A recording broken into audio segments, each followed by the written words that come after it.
Hello everyone, welcome to Straight Talks F1. And today's episode is going to be very candid and unscripted. What have we witnessed in the last few days?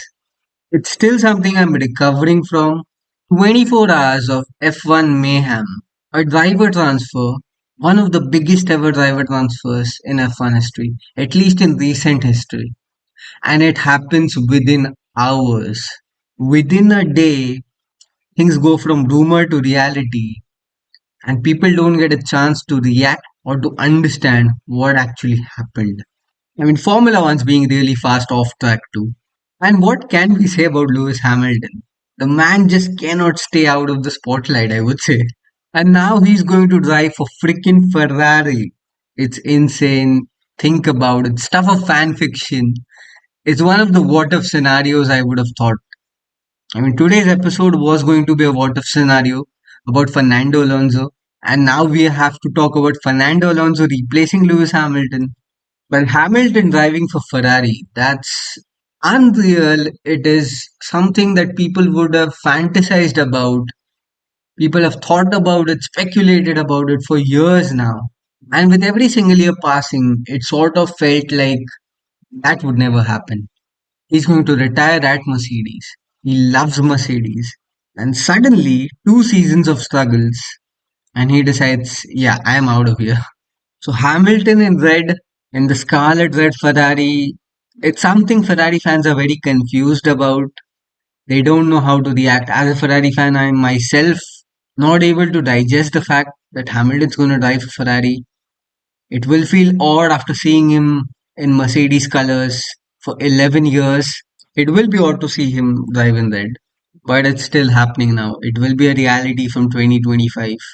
It's like we have entered the multiverse, an alternate reality, because nobody saw it coming. Nobody expected Lewis Hamilton to leave Mercedes. And even from Mercedes' perspective, it's going to be really hurtful because they expected Hamilton to stay with them, to fight with them. Literally 6 months ago, he signed his contract. Back then, they said it was a 2 year deal. Now, the revelations come in that it was a 1 plus 1 year deal. Now, how is a 2 year deal and a 1 plus 1 year deal different? In the latter case, there is an option to extend the contract in the second year, while in the first case, it's a straight 2 year contract. Till the end of 2025, he would have signed up, but that wasn't the case. He only had to sign up till the end of 24, and that may have been a point of contention. Hamilton wanted a longer term deal. He wanted a 2 or 3 year deal, which Mercedes did not agree to give him. So the 1 plus 1 year deal was basically a compromise that Hamilton did. And when Ferrari came calling with better terms, perhaps better salary, a multi-year contract, I think he could not say no to that. And yeah, I think from performance perspective too, Hamilton may have thought Ferrari and Mercedes are at the same junctures, which they haven't been for a while. 2017-2018 was the last time they fought with each other for the championship. After that, Ferrari have always struggled, and it was only in 2022 when Mercedes dropped the ball and Ferrari rose up to the top. So that may have been a thought process in Hamilton's mind, saying Ferrari are doing better. They have been a regular challenger to Red Bull. Despite their struggles, oftentimes they have been the second best team to Red Bull. So now that they are at similar junctures and Mercedes is not willing to give him what he wants, so he might as well switch to Ferrari, saying, yeah, they gave me a better chance to fight for the championship maybe. Now from a competitive perspective, obviously Ferrari need to deliver. Signing up a driver like Hamilton, he's not coming in just to win some races and get some podiums. He wants them to deliver a championship winning car and get his 8th world championship. So that's something Ferrari will have to look at from the competitive perspective. Besides the crazy magic that Hamilton is going to bring, a large fan base coming with him, it's going to boost the Ferrari brand. I mean, it's after all a partnership between statistically one of the greatest F1 drivers and one of the greatest F1 constructors. So yes, if it fails badly, then it's going to look really bad on both Hamilton and Ferrari. So there will be the pressure to succeed on both Hamilton and Ferrari. If they falter, this partnership would be considered a massive failure. But yeah, that's something we can talk about later. From Mercedes' perspective, it definitely hurts them. But they know it was their shortcomings that pushed Hamilton away. All those struggles in the past 2 years, it's not something Hamilton would have liked. And yeah, no signs of progress. He must have seen something over the winter in terms of development. He had been visiting the factory. He would have talked to the simulator drivers, to the engineers to understand what is the competitive state and then made his decision. But yeah, there are people saying, Dodo Wolf even said that Mercedes' competitive state is not something that has pushed Hamilton away, or it does not mean that the 2024 car is going to be awful. So yeah, Mercedes are saying that they are not going to be struggling in this season, but that's something we'll find the answer to within a month's time. Currently, they have got a major headache. They have got the whole season to figure it out, but they have got to figure it out sometime because this year's driver market is going to be very chaotic. And right now, they have a lot of options, but those options may sign up somewhere else. And Mercedes just can't sit back and just watch it unfold. They will run out of options. There is Fernando Alonso's name that has been put in contention there. Rumors suggest Toto Wolff has been in touch with Fernando Alonso's inner circle. So an Alonso-George Russell partnership would be great, but will he want to switch away from Aston Martin? That's the big question over here. There's Alex Albon, he's the hot property. Earlier, he was the one favorite to replace Carlos Sainz. Now, of course, his eyes may shift to Mercedes. And they've got Kimi Antonelli. Kimi Antonelli driving in Formula 2 this year. It will be a bold call if they sign him up for 25, replacing Hamilton. But yeah, we'll talk about all those possibilities. Who may replace Hamilton at Mercedes? But let's talk about Hamilton to Ferrari once again because they have Charles Leclerc. He's been their golden boy. So naturally, Lewis Hamilton coming into the fold is going to throw off that driver dynamic a little bit because Leclerc and Sainz were working really well. And Ferrari decided to disrupt that to bring in another alpha driver, a superstar driver like Hamilton. And now they may have a headache in managing both of those drivers. And even from the fans' perspective, as I said earlier, seeing Hamilton in Ferrari, seeing Hamilton driving that red car, people feel perplexed and confused. How would that look? How would that feel? Because we have seen him in Mercedes and McLaren colors over the years. He's only driven for those two teams. It's very different from driving for Ferrari. They're culturally very different teams. So how is Hamilton going to adjust in Ferrari, where Leclerc has been the guy in focus? From a competitive perspective, Hamilton would definitely look at what is Ferrari offering. He would have had a talk about the 2026 engine regulations. He would want Ferrari's engine to be better than Mercedes. That's something he would have thought about at Mercedes too. What is the progress on the 2026 engine? So of course, all these things naturally Hamilton won't say out loud that Mercedes was struggling on that engine program. Mercedes was struggling to get back their natural competitiveness. But the big question to answer is, will Ferrari power Hamilton into championship contention again? 2025 is a bit ambitious for Ferrari to get back into contention again. Given the way Red Bull is dominating, that seems unlikely. So 2026 might be Hamilton's target year to get back into championship contention once again, get that 8th World Championship, and what a script it would be. Hamilton winning his 8th World Championship at Ferrari, beating Michael Schumacher's record. It's really a what-if scenario, stuff of fan fiction, literally. I mean, what a script that would be to see Hamilton beat Schumacher's record at Ferrari. But yeah, let's not jump the gun. Hamilton will have to first settle in the team. They have Charles Leclerc, he's been their main man, and even for Leclerc, it's a bigger challenge for him. He beat Sebastian Vettel in 2019-20. So this will be the next level challenge, beating another world champion. Can he do it? In recent times, the number of mistakes he's made after spending 5 years in F1 now, 5 years at Ferrari, 6 years overall. That's something he will have to understand, that he cannot make those mistakes anymore. He will have a teammate who's not going to give him any sort of breathing space. So this period with Hamilton being his teammate, that will define his career trajectory, because if he can beat Hamilton, if he can match him and beat him, then people will really highly regard Leclerc, like people do Max Verstappen now. Yeah, Max Verstappen has won 3 titles and Leclerc hasn't. And Leclerc will have to really match those numbers too. But then beating Hamilton in equal machinery, which Verstappen has done, we've seen that in 21. That will be crucial to how Leclerc's career path pans out. Because Hamilton beating him in a team that he's been established, he's been driving for 5 years now. It's not something Charles wants on his resume. Irrespective of how good Lewis Hamilton is, Leclerc wants to beat Hamilton. He should beat Hamilton ideally. Now, there is a chance of Lewis Hamilton and Leclerc having a rivalry. We've seen that in 2019, the Italian Grand Prix. They had a lot of tussles and battles. And ever since then, too, we have seen a couple of races in Silverstone where they have battled. So it's not something we haven't seen before. Leclerc, Hamilton battling with each other, but it's always been respectful. Probably because they were never in equal machinery. 2019 can be called a grey area at that. They were in sort of equal machinery at that particular point of time. But overall, that Mercedes car was a lot more efficient.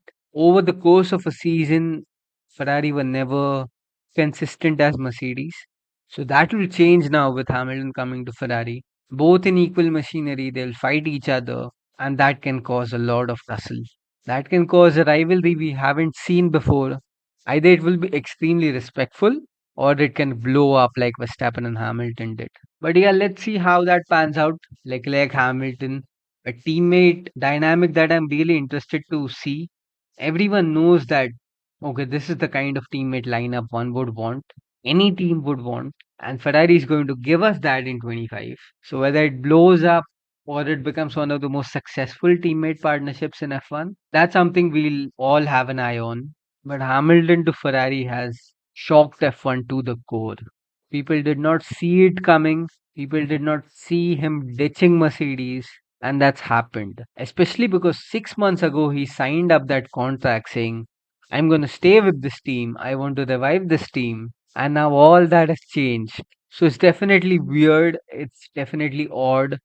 Toto Wolff might be the most hurt person, affected person right now. He's a professional, he's taking it on the chin. He knows this was going to happen someday or the other. But deep down, Toto Wolff knows that Mercedes pushed Hamilton away with their shortcomings, not giving a championship car, fumbling up those new regulations in 2022. It all added up to Hamilton's frustration. So now with Hamilton gone, their future plans are completely haywire. They need to sign up a replacement, and those are some really big shoes to fill. So who replaces Lewis Hamilton at Mercedes? That's the big question. Toto Wolff would be looking at all the drivers and he'll be saying, how do I replace Hamilton's caliber with one of these? Getting a like for like replacement is virtually impossible because how do you replace 103 wins, 104 poles, 7 world championships? The closest to a like for like replacement Mercedes have is Fernando Alonso. At this stage, among the available drivers, it's only Alonso who can do a job like Hamilton. On pure driver talent, he's the one. But besides Alonso, everyone else who can do a good job and who Mercedes may have considered to be Hamilton's replacement. There was Leclerc, there was Norris, Max Verstappen, of course, because Hamilton's not there. And all those guys have got long term contracts. So there are many contenders besides Alonso too, but Mercedes have to compromise here while replacing Hamilton. Now, what about Alonso? Will he really switch from Aston Martin? Because his situation is a bit different now from 2 years ago. 2 years ago, Alpine did not offer him a long term contract, and when Vettel retired, he swooped in to take that Aston Martin seat. Now it's a bit different. Alpine were not competitive, they are still not, but Aston is. Aston is looking good, and arguably at the same juncture as Mercedes is. They faltered through the latter half of the last season, fair enough. But will Alonso see as much of a dip to leave them within just 2 years? Because he's got an option to extend his contract in 25 at Aston. Most probably he'll take that. But now with Mercedes having an open seat, there's no Lewis Hamilton there. Fernando might be tempted just a little bit. Because if Mercedes can deliver a good car, which according to Hamilton is not possible, that's why he's switching. But if Alonso thinks that's happening, he may not hesitate for even a second there. So that's the gambit with Alonso. If Mercedes give him a championship winning car, he will look to switch. But given Aston are also competitive and looking to make that next step, that's something it's going to be a dilemma for him. But yes, Alonso will play the wait and watch game, understand whether Aston Martin has got that potential. Can they deliver in 25 and 26? If not, then Mercedes doors are wide open for him. Now, besides Alonso, Carlos Sainz is the next man there. That would be the cleanest move for Carlos Sainz. A straight swap with Hamilton, and he would work well with Russell. Russell and Sainz are a very good lineup. It all depends on how Toto Wolff is thinking. Sainz and Albon, who's another option. He's got the Williams link, so that's quite possible. Sainz and Albon are sort of medium term options. Alonso is essentially a short term option because of his age. At the age of 42, how many seasons can Alonso give? There's a question mark on that. But given he's still driving at his peak, arguably at his peak, Mercedes won't hesitate to sign up Alonso. Sainz and Albon are the tricky ones. They are really good drivers. They are at their peak right now. Not really superstar drivers like Leclerc and Norris have been. Norris and Russell are still yet to get to that level. Leclerc and Verstappen are at that level. Albon and Sainz are those B-listers who are good enough to get race wins, but they don't have that superstar quality that Mercedes may want to, especially for Hamilton's replacement. Still, they are potent enough, and it all depends on how Toto Wolff is thinking. Sainz and Albon are medium-term options for the next 4 5 years with Russell. It would be a good pairing. And Alex Albon is the hot property in the market right now. He was the favorite to replace Sainz. Suddenly, those plans change, and Lewis Hamilton comes into the picture. So now Albon is looking at Mercedes and he's looking at his childhood friend George Russell and saying, yeah, that could be a really good opportunity because Williams is not going to give him a championship winning car or a race winning car anytime soon. So he is looking for a top team drive like that. And last year they did a video, Albon, Norris, and Russell. Russell, towards the end of that video, told Alex to give Toto a signed cap saying, I'm available in 25. Because even he knows Albon wants that top team drive. He's recovered from all the Red Bull trauma, all those struggles. He's doing well at Williams. And the Williams Mercedes relationship is very good. That could be a straight up promotion there. There have been even rumors about Albon getting a Red Bull deal. Peter Windsor, an F1 journalist, he cited that Red Bull have offered Alex Albon a 3-year deal from 25 to 28. Now it's been cleared up that it was only a rumor started by the Albon camp. So a bit of games from the Albon camp, we can say. But yes, Albon, Russell being good friends, the Williams link there, I think it could fit out very well for Alex Albon. Alonso, Sainz, Albon. Who else can Mercedes look at? They have got the F2 prodigy Kimi Antonelli. He's someone Toto Wolff has talked about a lot. They love him at Mercedes. He's been doing great in junior formulas. Formula 4, Formula Regional. He's skipping Formula 3 to straight away get into Formula 2 this year. So if he does well, if he can fight for the championship, maybe win the championship, there are possibilities Mercedes may hand him a debut. It could be a grand Formula 1 debut for Kimi Antonelli. The question is, will they trust him enough? Because he's just 18 years old. Currently 17, he'll be 18 in 2025. Will they trust him enough to give him a debut in a top team at the age of 18, replacing Lewis Hamilton? That's some huge faith. That will be a really bold call. It's a left field call. But if Mercedes wants to set them up for the future, they might want to invest in Antonelli, give him that debut, get him up to speed for a couple of years till they sort their competitive issues out, till they get a good race winning car, championship winning car. That's what Red Bull did with Max Verstappen. They got him in that car in 2016. They knew they were struggling. So Mercedes could do the same thing. They rate him highly. Antonelli, people say, is the next Max Verstappen, perhaps. We'll find out only when Mercedes give him a chance. Before this mega move happened with Hamilton, Antonelli was a candidate for Williams next year. Now it has suddenly put him into the limelight, saying he might directly replace Hamilton. But it will still be a bold call, irrespective of him winning the F2 championship, irrespective of Toto Wolff saying that, all right, he's their future, but at the age of 18, getting a Mercedes debut, that would be insane. Now, one other fun possibility I figured out was an unlikely return for Sebastian Vettel, maybe. Now, he has clarified that he doesn't want to return to F1, doesn't want to race unless the right opportunity comes along. Now, after his retirement, many speculated Audi was going to be that opportunity. Now, suddenly, a Mercedes seat has opened up with Hamilton leaving. And even Vettel joked about it in his last press conference in Abu Dhabi. He told Hamilton that maybe when you retire, I'll come back. So possibly he was looking at that Mercedes seat saying, yeah, Mercedes is the competitive car I would like to be in. Because he's been at Red Bull, he's been at Ferrari, he's been at Aston Martin. McLaren is not something he might want to relate to. Mercedes, a German brand, he's a German champion. That's how his Audi links were born, right? German brand, German champion. So even Mercedes may think about it, but only if Vettel makes himself available. He wants to come back to fight for that fifth world championship. There is no chance he's just coming back to get some podiums and race wins again. But right now, Sebastian Vettel to Mercedes, it's outside the realistic possibilities.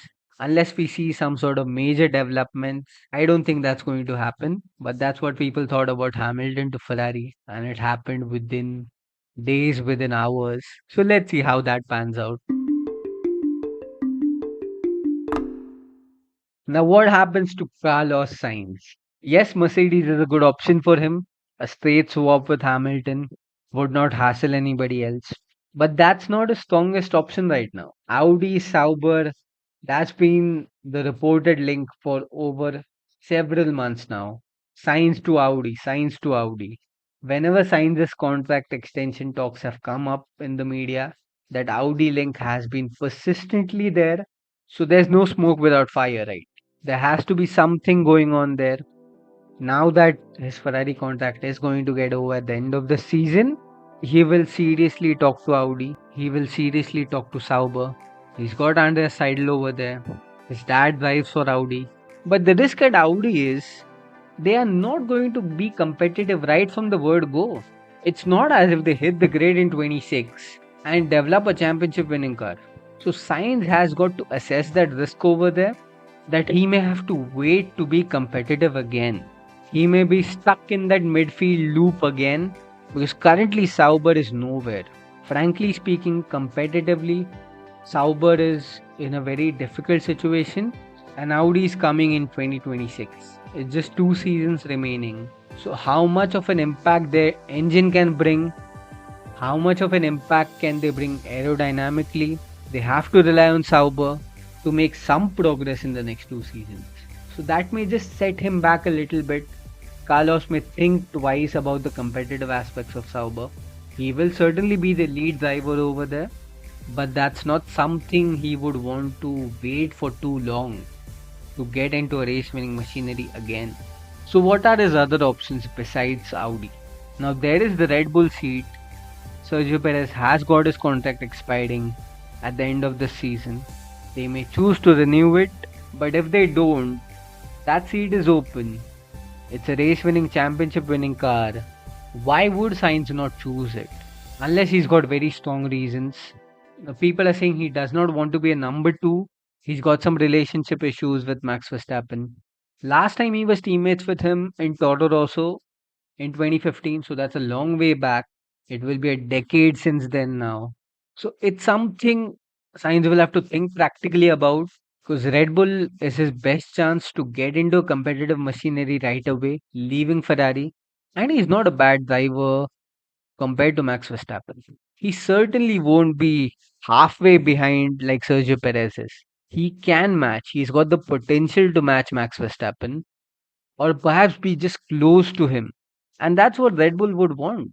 A good driver like Daniel Ricciardo to just be close to Max Verstappen, perhaps not beat him, but at least match him occasionally. But I think Sainz has got the ingredients to match Verstappen occasionally, to beat him at times. He's a good driver. He's come from the same batch Ricardo came, Verstappen came. So he's raced with them. He knows Max's driving style. We have seen them battle together last year in Monza, the year before in Canada.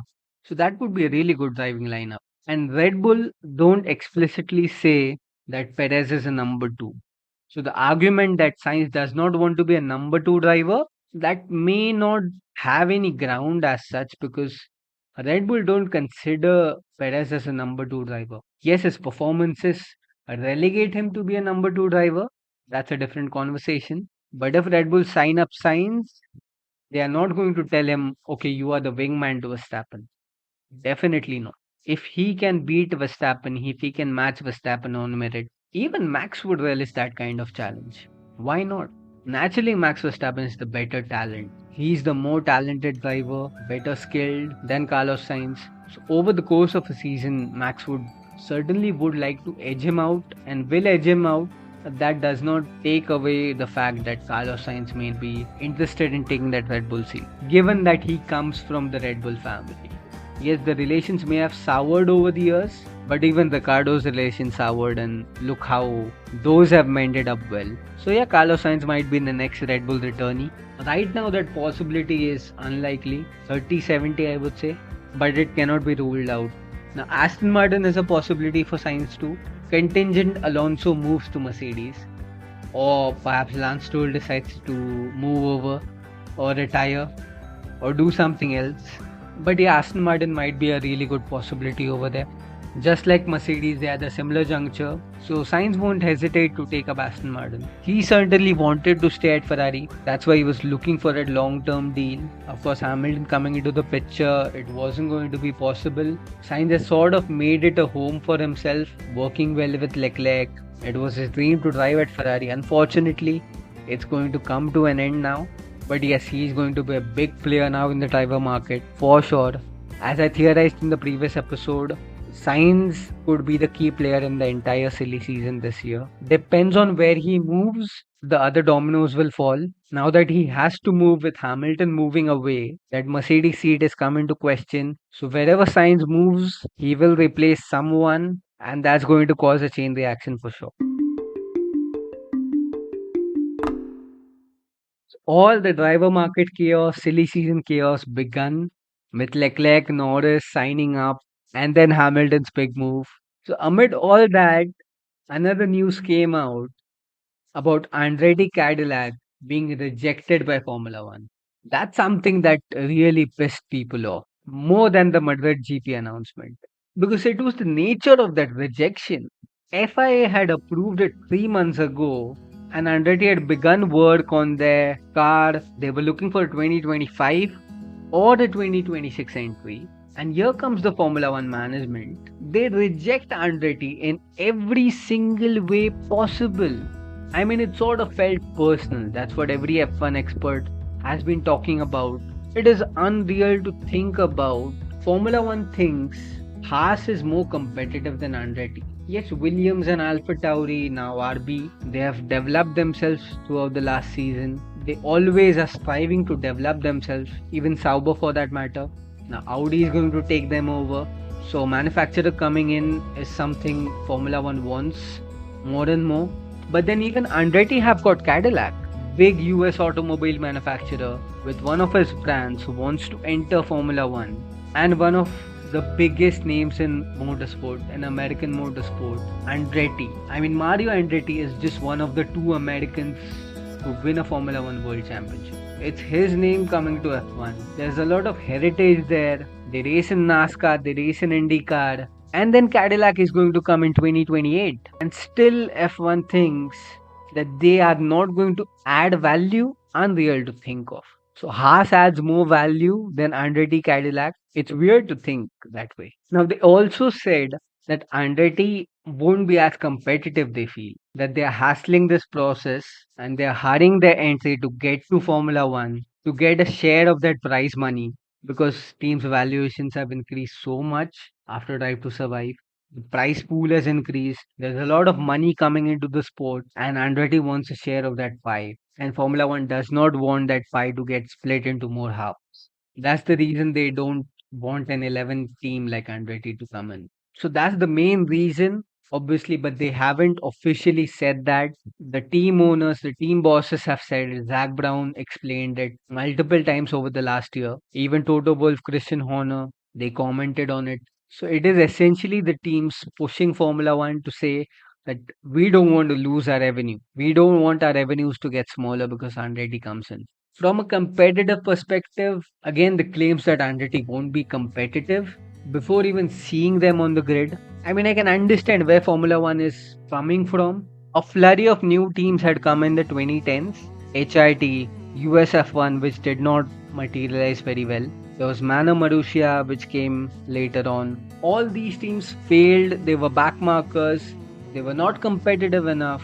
And that's something Formula One would be looking at, saying teams have come in the past, even as big as Toyota, and they faltered. They struggled a lot before eventually dropping out due to the financial crisis. So that's what F1 is rationalizing right now. That Andretti may be a similar case. They may not have the financial readiness to compete in Formula One. And yes, competitiveness has increased over the past 2 3 years. The grid last year overall was very close. If we leave Red Bull out and the dominance that they showed, the rest of the grid was very close. We had Williams coming into the points, Sauber at times having their moments, Haas reaching Q3 multiple times. So yes, it's not as if these backmarker teams right now are way off the pace. But given the situation Haas is currently in, Gunther Steiner leaving competitively, they had a car launch the other day. They launched the livery. They released some statements. The new boss Ayao Komatsu, he commented that they are going to be towards the back of the grid. So they are not confident about being competitive, taking a step forward, which is not something any team would want to do year on year. Yes, there's a technical overhaul they want to do. There will be a restructuring at Haas, so they may come back in the next 2 years or so. But they have never fulfilled their promises properly of coming back and fighting in the midfield.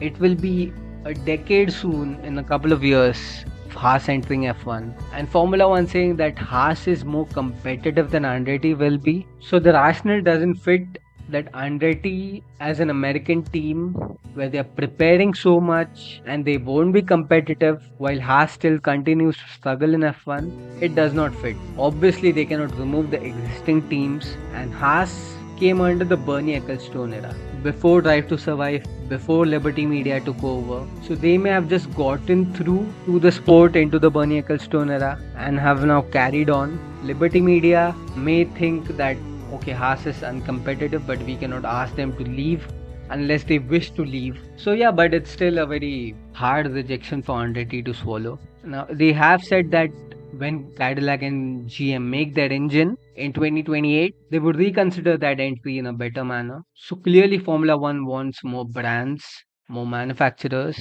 That's what they said when Audi announced their program. But Audi is taking over Sauber. So their price pool is not getting diluted, which has been the main point of contention overall in this entire Andretti saga. So they are certainly being vague with all these competitive aspects too, trying to block any sort of scope of Andretti appealing this decision. They will look to appeal it for sure. Andretti has announced that they'll still keep their work going at pace because FIA have approved the entry for 2025 or 2026. So there's no specific year that they approved it for. So it is possible that they may ask Formula One again to reconsider for the 2026 season. That will certainly give them time to develop more, display their competitiveness to Formula One. But ideally, they should look to buy out Haas if they want to enter the sport. By that logic of the prize pool not getting diluted to an 11 team, they're essentially going to replace the American team on the grid, which would make sense. But yeah, that's about Andretti-Cadillac. A very tough rejection to handle, and it would have been fun to see Andretti-Cadillac coming into Formula One. But that's not going to happen anytime soon now, unless Formula One changes its mind. But they really haven't been open to that entry right from the beginning. So let's see what Andretti does next. Coming back to Hamilton's move to Ferrari, Formula One has been shocked to the core. The single greatest driver transfer in the history of the sport, if not one of the greatest for sure. And it is going to reshape the sport a lot. The next 2 3 years could be damn exciting in F1. I mean, at the moment, I'm just imagining Hamilton in a competitive Ferrari, Verstappen in a Red Bull, and if Fernando Alonso makes that switch and Mercedes figure out their issues Alonso in a Mercedes. I mean, that could be quite a spectacle. And if Leclerc can match up Hamilton and add Leclerc to that list too, Leclerc and Hamilton in the Ferrari, Alonso and Russell in the Mercedes, and Verstappen in the Red Bull. At this stage, Ferrari and Mercedes need to focus on getting back up to the top. They need to get back up to the top. Mercedes need to sign a good driver. They have got Russell. Russell needs to step his game up. Leclerc needs to step his game up. And the next 2 or 3 years, 24, 25, 26, could be chaotic. If there's a championship battle in one of those seasons, that would be quite the spectacle. And of course, Hamilton looking to get that 8th title. Can he do that? Can Ferrari deliver the car? It's ironic to see the last time Ferrari won championships, the Drivers' Championship, was Hamilton's debut year in 2007. And the last time they won the Constructors was when Hamilton took the Drivers' Championship. And now he's going to drive for them after all these years where people thought Hamilton's never driving for Ferrari. No, that's not happening. And it is happening now. So we have entered that alternate reality. Mercedes will look to come back in redemption with George Russell as the lead driver. Russell did well against Hamilton. Now he needs to be consistent. He cannot have races like Singapore. He cannot have races where he's crashing into drivers. That's something George Russell will have to work upon and be the leader of that team.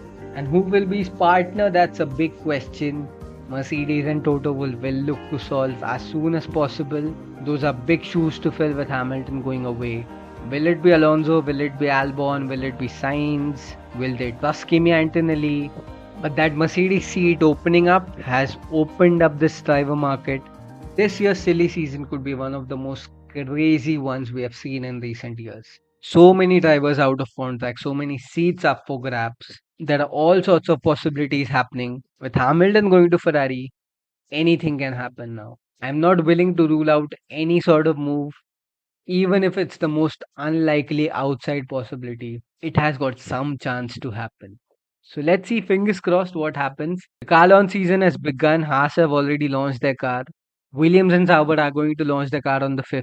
So by the time this episode gets out, they might have launched their cars. So I'll be doing team previews in the next 2 weeks. So Haas, Williams, Sauber, Alpine, and RB, formerly Alpha Tauri. Those 5 teams will preview in the next episode next week.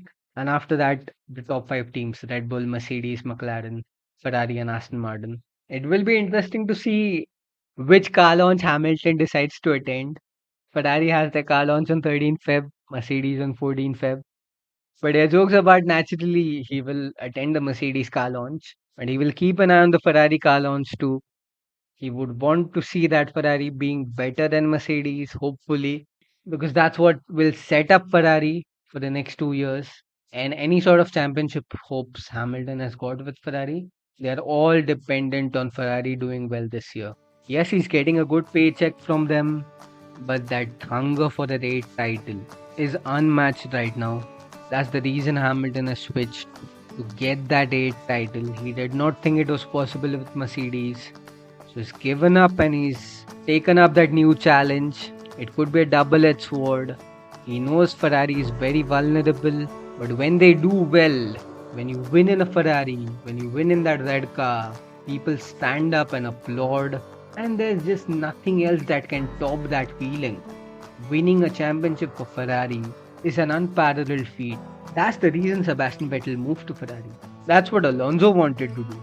And there have been some great drivers like Vettel and Alonso, Alain Prost, Nigel Mansell. They have driven for Ferrari, but they haven't been able to win that championship. They've won championships elsewhere.